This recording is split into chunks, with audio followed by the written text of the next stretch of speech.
আসসালামু আলাইকুম। কী অবস্থা সবার? আশা করছি সব ভালো আছেন।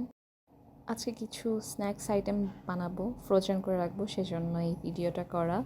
সো প্রথমে আমি এখানে সিঙ্গারা বানাবো, সেজন্য একটা প্যানে কিছু পাঁচফোড়ন, পেঁয়াজ, কাঁচামরিচ, রসুন বাটা, আদা বাটা অ্যান্ড দেন কিছু কিউব করে নেওয়া চিকেন দিয়ে দিয়েছিলাম।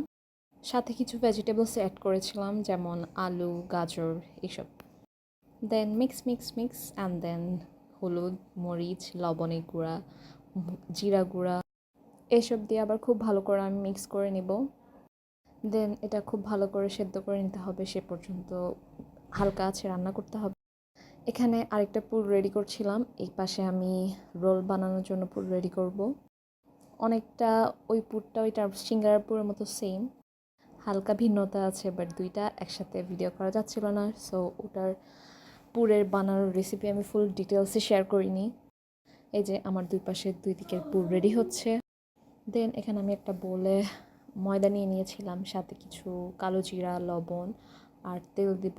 খুব ভালো করে এটা মিক্স করে নিতে হবে। এই খামিরটা আমি সিঙ্গারার জন্য বানাচ্ছিলাম। দেন এখানে আমি পরিমাণ মতো নর্মাল পানি দিয়ে দিয়েছিলাম। পুরটা একদম সফট হবে না, কিছুটা টাইট হবে। সিঙ্গারা আই থিঙ্ক পছন্দ করে না এমন মানুষ খুব কম পাওয়া যায়। আরেক পাশে আমি আমার রোলের জন্য খামির রেডি করে ফেলেছিলাম। সো সরি, আমি সিঙ্গারা বানানোর প্রসেসটা দেখাতে পারি নাই, যেহেতু আমি একা একা বানাচ্ছিলাম, ভিডিও করছিলাম। সিঙ্গারাটা আমি একা একা বানাচ্ছিলাম, পাশে আমার আন্টি জাস্ট পেলে দিচ্ছিল। এই তো আমার সিঙ্গারাগুলো আমি ভাজতে দিয়ে দিলাম, ওইদিকে আমার আন্টি রোলও বানাচ্ছিল। এই চিপসের কথা কার কার মনে আছে আমাকে অবশ্যই কমেন্ট করে জানাবেন।